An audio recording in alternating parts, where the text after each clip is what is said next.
저 노인네가 우리 아버지라고? 장남 정훈이가 동생들 앞에서 소리쳤습니다. 손에 든 스마트폰 화면에는 유튜브 영상이 재생되고 있었죠. 제목은 이랬어요. 쪽방촌 노인 앞에서 수조원 재벌 회장이 오열.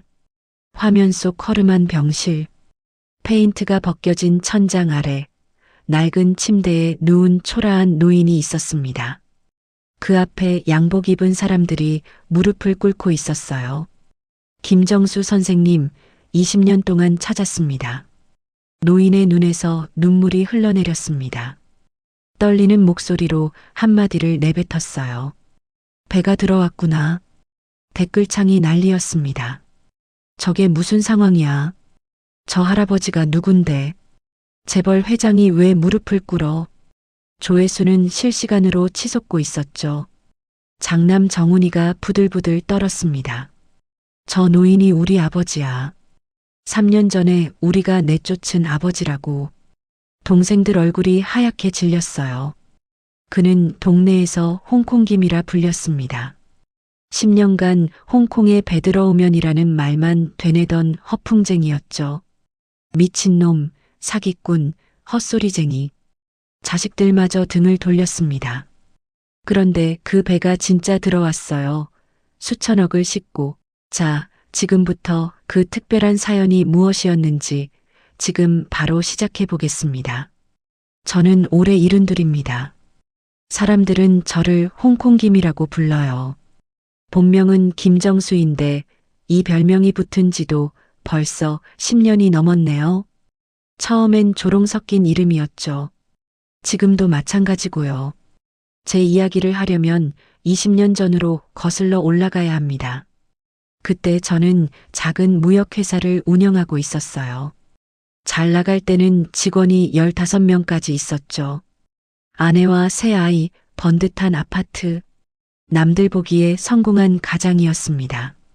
그런데 사업이라는 게 참 무섭더라고요.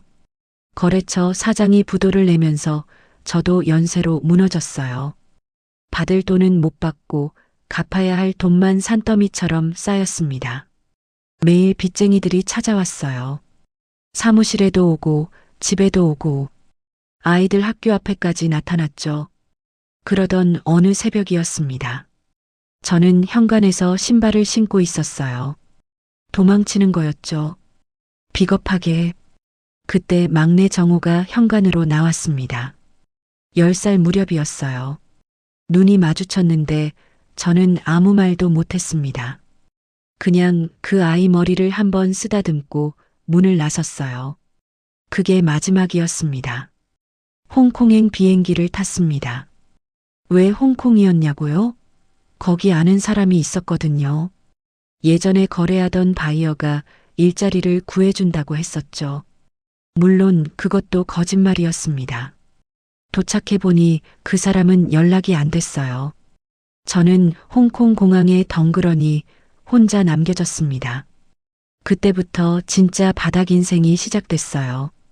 여권하고 가방 하나 들고 나온 게 전부였거든요. 처음엔 싸구려 여간에서 버텼는데 돈이 바닥나면서 점점 더 아래로 내려갔습니다.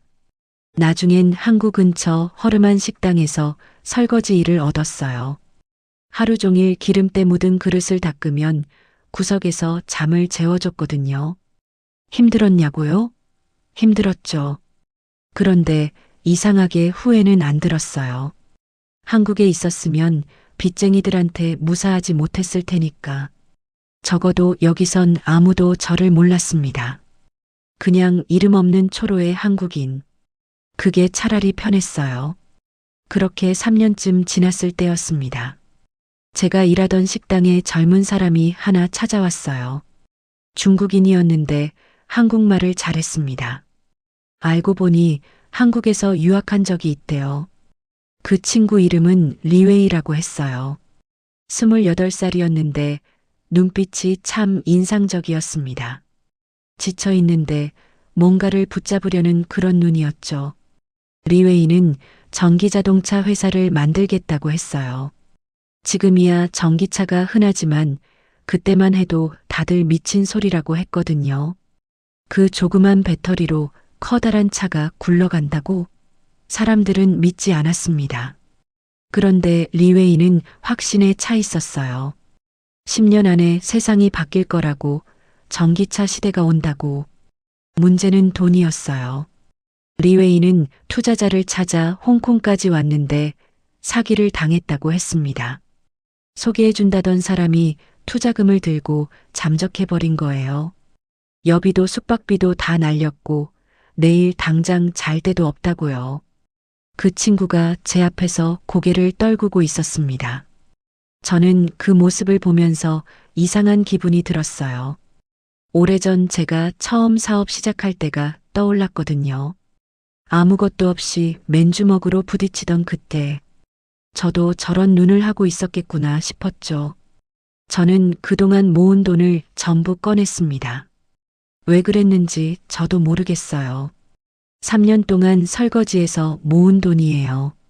하나로 치면 1,000만 원 정도 됐을 겁니다. 많은 돈은 아니죠. 그런데 저한테는 전 재산이었어요. 리웨이가 펄쩍 뛰었습니다. 이게 무슨 돈이에요? 어르신, 왜 이러세요? 저는 그냥 웃었어요. 괜찮아. 나는 이제 늙었고 꿈도 없어.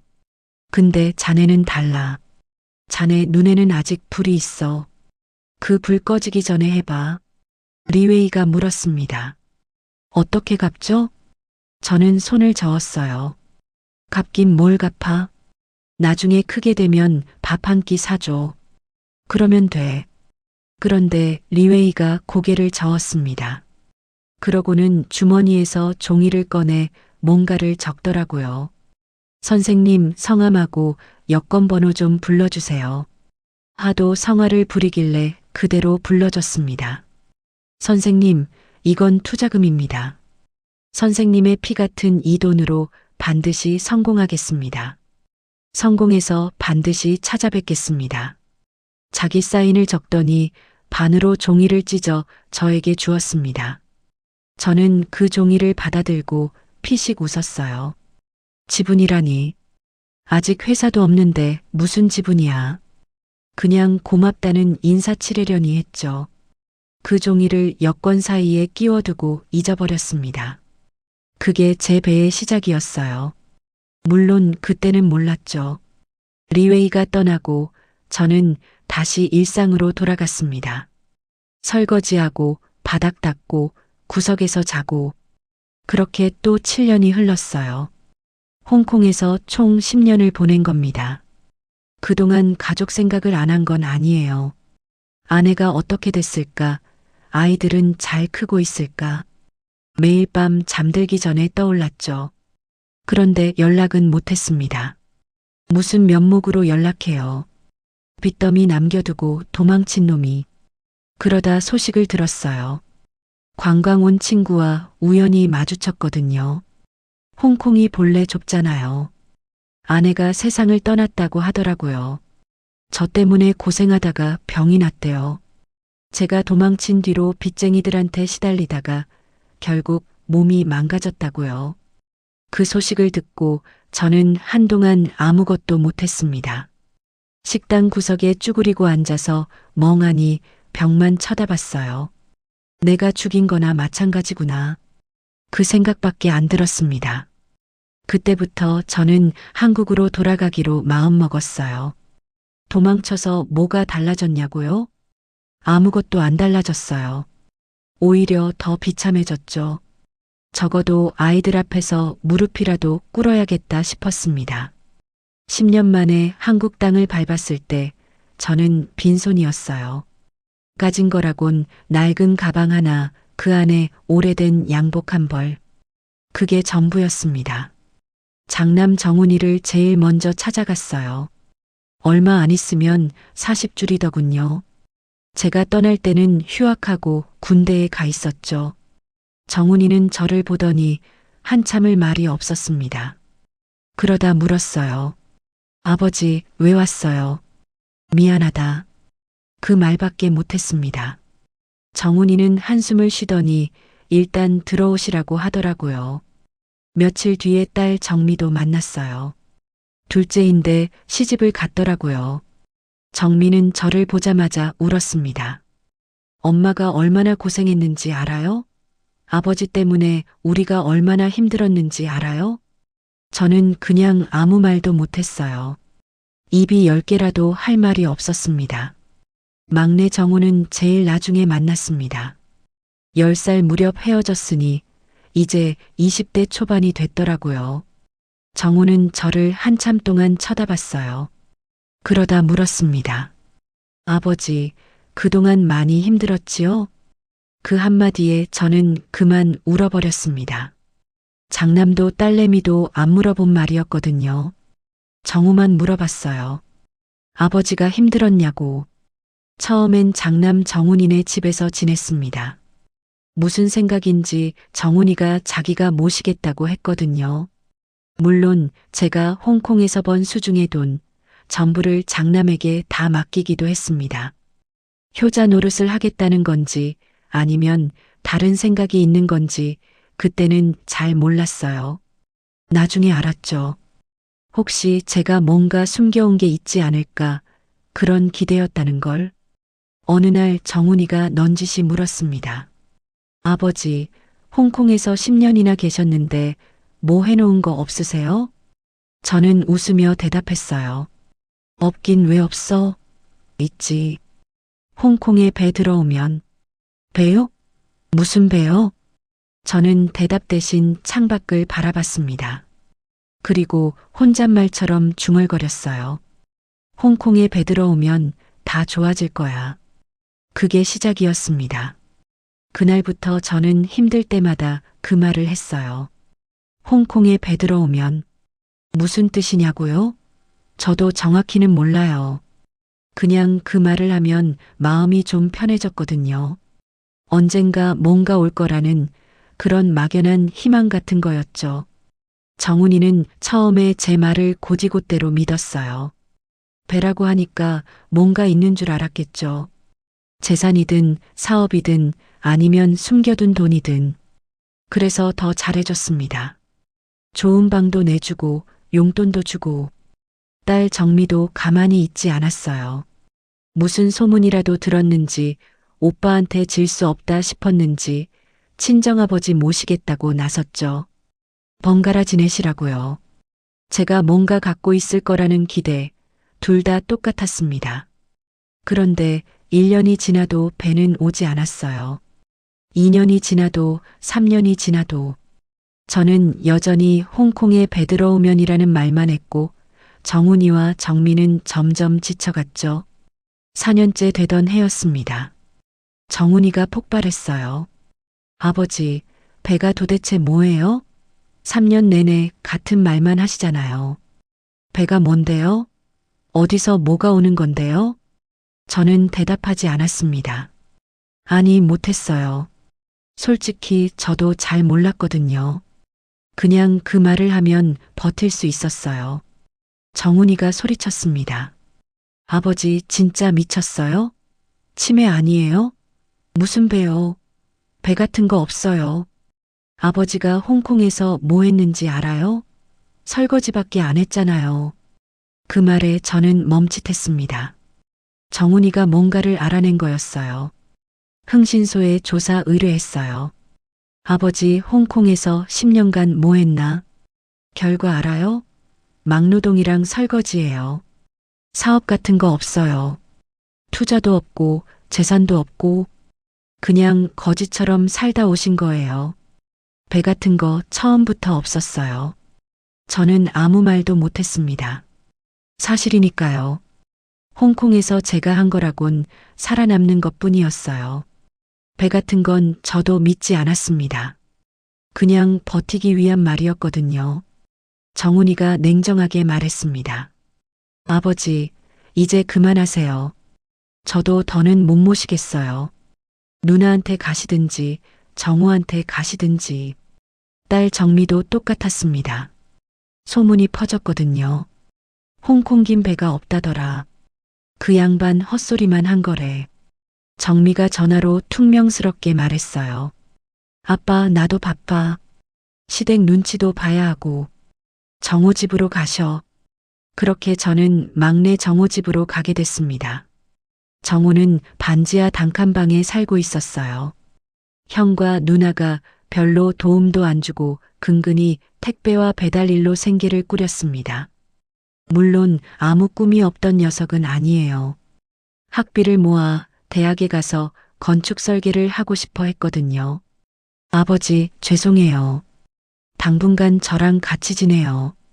그렇게 얼마 동안 막내와 함께 지내는데 마음이 영 편치 않았어요. 제가 짐이 되는 기분이었죠. 그래도 파김치가 돼서 돌아와서도 틈틈이 공부하고 쓰러져 잠드는데 제가 해줄 수 있는 게 아무것도 없었죠. 그래요. 막내에게도 짐이 되기 싫은 마음이었어요. 며칠 후 저는 정우한테 말했어요. 정우야, 아버지가 새로운 일이 생겼단다. 그래서 거처를 옮겨야겠구나. 정우가 손을 잡으며 말했습니다. 아버지, 그러지 마세요. 제가 더 아버지한테 신경 쓸게요. 가시긴 어디로 가신다고요? 저는 아들 손을 잡으며 말했어요. 걱정 마라. 그리고 홍콩에 배 들어오면 그땐 만사 형통이란다. 그렇게 저는 정호의 집에서 나왔습니다. 막내한테 입 하나라도 더는 게 도와주는 것 같더라고요. 서울 한 구석 재개발 예정 구역에 오래된 상가 골목이 있었어요. 철거를 앞두고 하나둘 떠나는 상인들. 거기 골목 끝에 싸구려 쪽방이 있었습니다. 보증금 없이 월세 15만 원. 제가 갈 수 있는 유일한 곳이었어요. 쪽방이라고 해서 비참하게 살지는 않았습니다. 저는 매일 아침 면도를 했어요. 다림질한 셔츠를 입고 구두를 닦았죠. 양복은 20년 전 거지만 그래도 300수짜리 최고급 양복이었습니다. 상인들이 신기해했어요. 어르신, 늙음하게 무슨 팔자를 고치시려고 매일 이렇게 쭉쭉 빼입습니까? 저는 웃으며 대답했죠. 사람은 아무리 힘들어도 꼴이 흐트러지면 안 돼요. 마음까지 구겨지거든. 그게 제 철학이었어요. 바닥까지 떨어졌어도 사람 노릇은 해야 한다고. 그래야 버틸 수 있다고. 골목 생활이 처음엔 쉽지 않았습니다. 아무도 저를 몰랐거든요. 그냥 어디서 굴러온 이상한 노인. 그렇게 생각했을 거예요. 세탁소 사장, 철물점 아저씨, 나이 지긋한 분식집 아줌마. 다들 경계하는 눈치였죠. 그러던 중에 사건이 터졌어요. 재개발 보상 협상이 한창일 때였습니다. 어디서 컨설턴트라는 사람이 나타났어요. 자기가 협상을 대행해 주겠다고, 보상금을 2배로 받아주겠다고. 상인들이 혹했죠. 십시일반 돈을 모아 수수료를 맡겼습니다. 저도 가진 돈은 얼마 안 되지만 보탰어요. 나름대로 이웃들 도우려고. 그런데 그 컨설턴트가 돈을 들고 잠적해버렸습니다. 문제는 그 사람을 골목에 처음 데려온 게 저라는 거였어요. 사실 저도 길에서 우연히 만나 속은 건데 상인들 입장에선 제가 끌어들인 꼴이 됐죠. 철물점 아저씨가 저를 몰아세웠습니다. 어르신이 데려온 놈이잖아요. 책임져요. 세탁소 사장도 가세했어요. 전양반이 한통속 아니야? 배 들어온다더니 사기쳐서 배 띄울 돈 모으는 거 아니야? 저는 아무 변명도 못했습니다. 사실 저도 속은 거지만 그걸 증명할 수가 없었거든요. 그냥 고개를 숙였어요. 다음 날부터 저는 새벽마다 골목 청소를 시작했습니다. 빗자루 들고 쓸고 쓰레기 줍고 분식집 아줌마 짐도 들어주고 세탁소 배달도 도왔어요. 말없이 몸으로 갚으려는 거였죠. 상인들은 처음엔 냉담했습니다. 그러다 한 달쯤 지났을 때 분식집 아줌마가 잔치국수 한 그릇을 내밀었어요. 어르신, 굶지 말고 드셔요. 저는 국수를 받으며 말했습니다. 고마워요. 홍콩에 배 들어오면 제가 이 신세 다 갚을 겁니다. 아줌마는 피식 웃었어요. 또 그 소리야. 하지만 예전처럼 비웃지는 않았습니다. 그때부터 조금씩 변하기 시작했어요. 상인들이 저를 대하는 눈빛이 달라졌거든요. 세탁소 사장이 혼잣말했습니다. 저 양반 쪽방에 살면서도 맨날 양복 차려입고 나오더라. 대단해. 철물점 아저씨도 고개를 갸웃거렸어요. 사기꾼은 아닌 것 같은데. 자기도 속은 거겠지 뭐. 분식집 아줌마는 제 배 타령을 들을 때마다 묘한 표정을 지었습니다. 배가 뭔진 몰라도 저렇게 믿는 거 보면 뭔가 있는 거 아닐까? 믿는 건 아니에요. 그냥 묘하게 마음이 움직인 거죠. 저 늙은이가 몇 년째 같은 말을 하는데 한 번도 흔들린 적이 없거든요. 그게 사람들한테 뭔가를 건드린 겁니다. 어느 날 철물점 아저씨가 물었어요. 어르신, 배가 도대체 뭐예요? 진짜 궁금해서 그래요.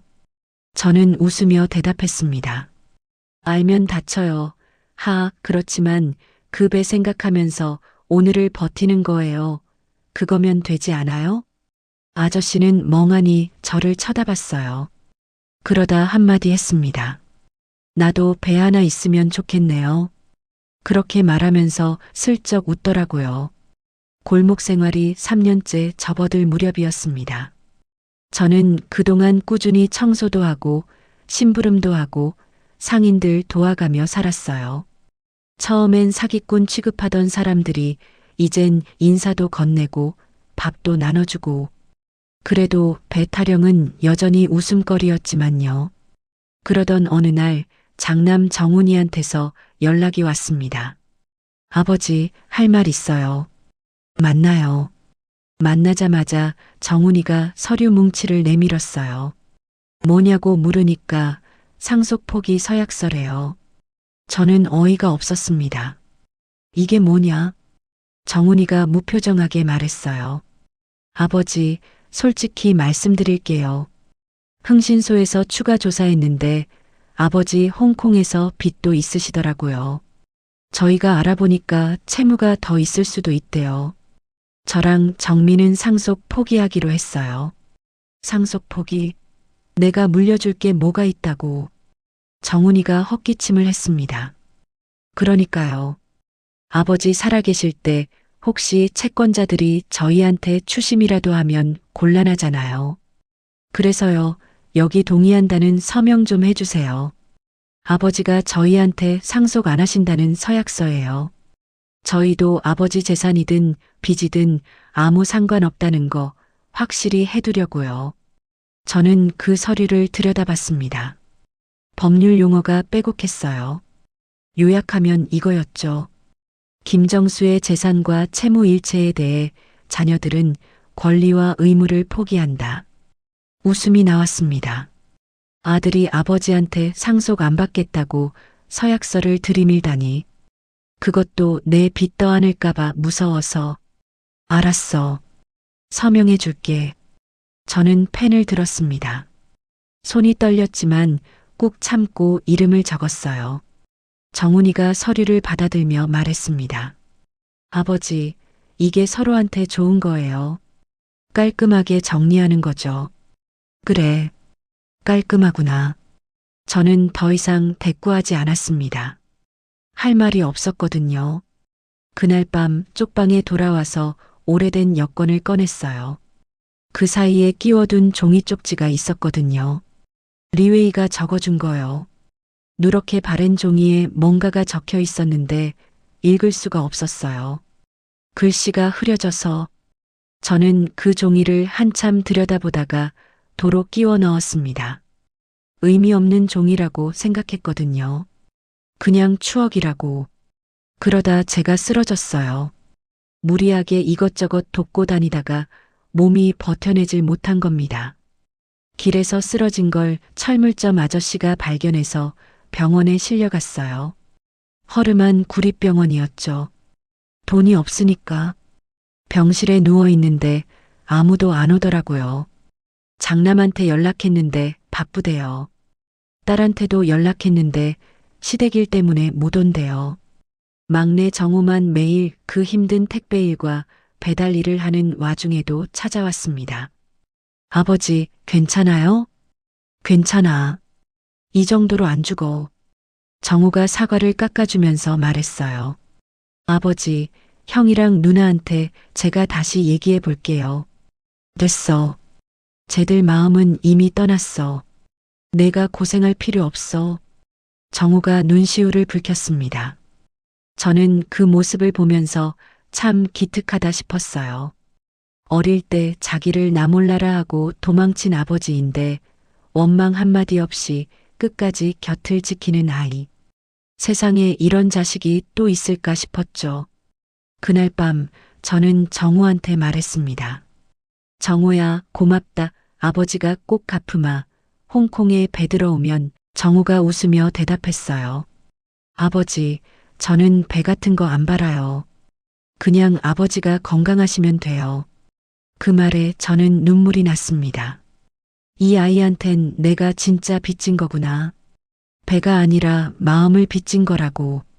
병원에 입원한 지 일주일쯤 됐을 때였습니다. 낯선 사람들이 찾아왔어요. 양복 입은 사람 대여섯 명이 병실 문을 열고 들어왔습니다. 저는 깜짝 놀랐어요. 빚쟁이인가 싶었거든요.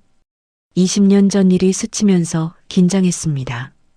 그런데 그 사람들 중 가운데 선 남자가 저를 보더니 무릎을 꿇었어요. 김정수 선생님, 드디어 찾았습니다. 저는 그 얼굴을 자세히 봤습니다. 어디서 봤는데? 낯익은데. 그러다 생각났어요. 20년 전 홍콩 식당에서 만난 그 청년. 리웨이. 선생님, 20년 동안 찾았습니다.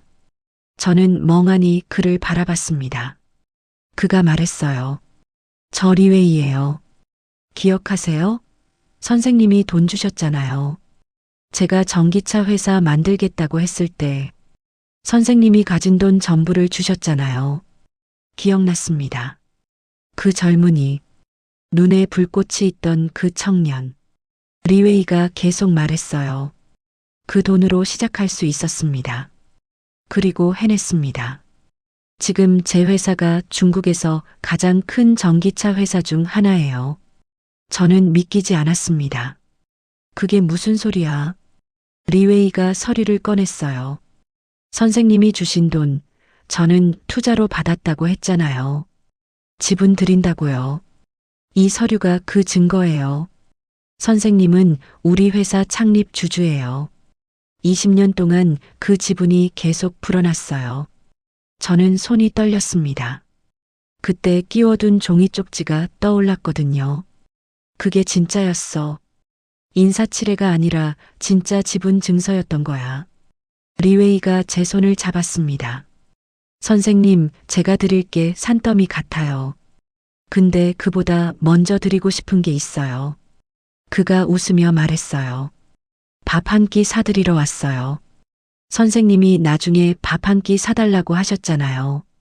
그거 갚으러요. 저는 웃음이 나왔습니다. 동시에 눈물도 나왔어요. 그렇게 울면서 웃으면서 한마디를 내뱉었습니다. 드디어 배가 들어왔구나. 리웨이가 고개를 끄덕였어요. 소식은 금방 퍼졌습니다. 골목 상인들이 먼저 알았어요. 홍콩김, 배가 진짜 들어왔대. 그게 무슨 소리야? 진짜래. 중국에서 큰 사장이 찾아왔대. 홍콩김이 옛날에 투자한 게 대박이 났대. 상인들이 병원으로 몰려왔습니다. 철물점 아저씨, 세탁소 사장, 분식집 아줌마. 다들 눈이 휘둥그레졌어요. 어르신, 이게 대체 무슨 일이에요? 저는 웃으며 대답했습니다. 내가 말했잖아요. 홍콩에 배 들어온다고. 분식집 아줌마가 눈물을 글썽였어요. 어르신, 저 진짜 믿었어요. 농담 아니고 진짜로요. 고마워요. 당신네들이 밥 안 굶겨서 여기까지 버텼어요. 장남 정훈이와 딸 정미도 달려왔습니다. 소식을 듣자마자 병원으로 뛰어온 거예요. 아버지, 저희가 잘못했어요. 다시 모실게요. 정훈이가 무릎을 꿇었습니다. 정미도 눈물을 흘리면서 손을 잡았어요. 아빠, 미안해요. 우리가 몰랐어요. 배가 진짜 있는 줄 몰랐어요. 저는 두 사람을 바라봤습니다. 마음이 복잡했어요. 미워해야 할까? 용서해야 할까? 그런데 이상하게 미움이 안 났어요. 그냥 담담했습니다. 그래서 담담하게 말했죠. 내 배는 들어왔어. 근데 너희 태울 자리는 없다. 정훈이가 당황했어요. 아버지, 무슨 말씀이세요? 저희가 모실게요. 이제 좋은 데서 편하게 사세요. 저는 고개를 저었습니다. 너희는 배가 없다면서 스스로 내렸잖아. 그때 끝난 거야. 정미가 울먹이며 매달렸어요. 아빠, 한 번만 봐주세요. 저희가 진짜 잘못했어요. 저는 딸 손을 잡아주었습니다. 그리고 조용히 말했어요. 정미야, 미워하는 거 아니야. 근데 배라는 건 기다리는 사람한테만 오는 거야. 너희는 기다리지 않았어. 그러니까 탈 자격이 없는 거야. 정훈이가 고개를 떨궜습니다. 정미는 소리 없이 울었어요. 저는 그 모습을 보면서 안쓰럽기도 했지만 마음을 바꾸지는 않았습니다. 막내 정우가 병실로 들어왔습니다. 형과 누나를 보더니 멈칫했어요. 저는 정우를 불렀습니다. 정우야, 이리 와. 정우가 다가왔습니다. 저는 아들 손을 잡았어요. 정우야, 고맙다. 내가 아니었으면 아버지 여기까지 못 왔어. 아버지, 저는 아무것도 안 했어요. 아니야. 내가 믿어줬잖아. 배가 뭔지 모르면서도 아버지가 말하면 고개 끄덕여줬잖아. 그게 얼마나 큰 힘이 됐는지 몰라. 정우가 눈물을 흘렸습니다.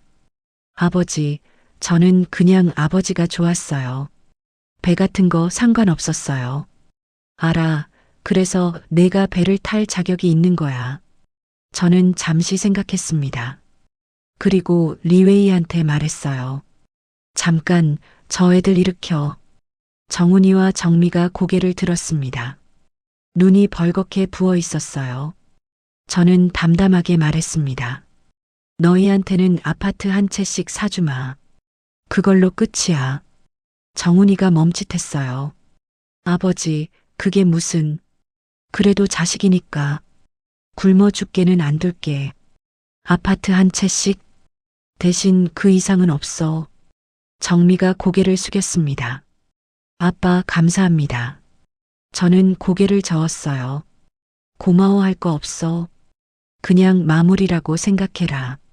그래도 서울에서 웬만한 아파트 한 채가 20억 이상은 하니까 어찌 보면 횡재한 거나 마찬가지긴 했겠죠.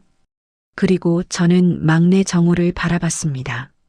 정우야, 내 아버지, 내 재산은 내가 관리해라.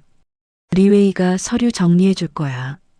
형이랑 누나한테 갈 아파트 빼고 나머지는 전부 내 이름으로 해놔. 정우가 손사래를 쳤어요. 아버지, 그건 너무 많아요. 저는 그냥 아버지 건강하시면 돼요. 저는 아들 손을 꽉 잡았습니다. 정우야, 너는 배가 뭔지도 모르면서 기다려줬어. 아버지가 미쳤다고 해도 끝까지 곁에 있었어. 그게 얼마나 큰 건지 아니? 돈으로 못 갚아. 근데 이거라도 받아라. 아버지 마음이야. 정우 눈에서 눈물이 뚝뚝 떨어졌습니다. 리웨이가 조용히 말했어요. 선생님, 제가 법무팀한테 연락해서 서류 준비하겠습니다. 고마워. 저는 병실 창밖을 바라봤습니다. 해가 지고 있었어요. 퇴원하는 날 골목 상인들이 모여서 배웅해줬습니다. 분식집 아줌마가 눈물을 훔쳤어요. 어르신, 배 들어온다고 할 때 솔직히 안 믿었어요. 근데 진짜 들어왔네요. 저는 웃으며 말했습니다. 당신네 배도 올 거예요. 기다리는 사람한테는 반드시 오게 돼 있어요. 철물점 아저씨가 물었어요. 어르신, 비결이 뭐예요? 비결 같은 거 없어요. 그냥 그 생각하면 하루를 버틸 수 있었어요. 그게 다예요. 저는 막내 정우를 불렀습니다. 정우야, 이리 와봐. 네, 아버지. 저는 상인들을 둘러보며 말했어요. 이분들이 아버지 안 굶겨서 여기까지 버텼어. 국수도 끓여주시고 반찬도 나눠주시고 사기꾼 취급받을 때도 내 편 들어주신 분들이야. 정우가 고개를 끄덕였습니다. 저는 정우 귀에 대고 조용히 말했어요. 이분들한테 가게 하나씩 마련해줘라. 번듯한 거로. 재개발 들어가면 다 쫓겨날 분들이야. 새 건물에 자리 잡을 수 있게 해드려. 아버지, 그건 좀. 그래도 저분들이 있어 내가 버틸 수 있었단다. 신세를 갚고 싶단다. 내가 저지른 일도 있고. 정우가 눈시울을 붉히며 대답했습니다. 네, 아버지. 제가 꼭 그렇게 할게요. 저는 상인들을 바라보며 말했어요. 여러분, 조만간 정우가 연락드릴 거예요. 새 가게 알아봐 드린다고. 거절하지 마세요. 그동안 밥값이에요. 상인들이 어리둥절한 표정을 지었습니다. 분식집 아줌마가 손사래를 쳤어요. 어르신, 그게 무슨 말씀이세요? 저희가 뭘 했다고. 저는 리웨이가 보내준 차를 타고 골목을 떠났습니다. 뒤돌아보니까 상인들이 손을 흔들고 있었어요. 차 안에서 정우가 물었습니다. 정우도 같이 타고 있었거든요. 아버지, 이제 어디서 사실 거예요? 저는 창밖을 바라보며 대답했습니다. 글쎄다. 일단 좋은 데서 살아봐야지. 쪽방에서 3, 4년 살았으니까 이제 좀 편하게 살아도 되지 않겠니? 정우가 웃었어요. 그럼요. 아버지 원하시는 대로 하세요. 제가 다 알아볼게요. 저는 아들을 바라봤습니다. 기특하더라고요. 이 녀석이 내 배를 지켜줬구나. 내가 흔들릴 때마다 묵묵히 곁에 있어줬구나. 정우야. 네. 고맙다. 진심으로. 정우가 제 손을 잡았습니다. 아버지, 저야말로요. 아버지가 버텨주셔서 제가 여기 있는 거예요. 저는 고개를 끄덕였습니다. 그리고 창밖을 바라봤어요. 서울 하늘이 붉게 물들고 있었습니다. 홍콩에 배 들어오면 10년 동안 그 말만 했습니다. 미친놈 소리 들으면서, 사기꾼 소리 들으면서, 손가락질 받으면서, 그래도 포기 안 했어요. 그리고 배가 왔습니다. 진짜로요. 있잖아요. 배는 원래 오게 돼 있었어요. 제가 20년 전에 띄워놓은 배가 있었거든요. 그걸 저도 몰랐던 거예요. 그냥 버티다 보니까 온 거예요. 여러분도 배 하나씩 있을 거예요. 지금은 안 보여도 어딘가에서 오고 있을 거예요. 포기하지 마세요. 기다리세요. 배는 기다리는 사람한테 옵니다. 저처럼요. 오늘 이야기 어떠셨어요? 혹시 여러분도 기다리고 계신 배가 있으신가요? 아니면 이미 들어온 배가 있으신지요? 살아오시면서 홍콩김처럼 끝까지 믿고 기다렸던 경험이 있으시다면 댓글로 나눠주세요. 여러분의 이야기가 또 다른 누군가에게 희망이 될 수 있으니까요. 오늘도 영상 끝까지 함께 해주셔서 감사합니다. 다음 이야기에서 또 뵐게요.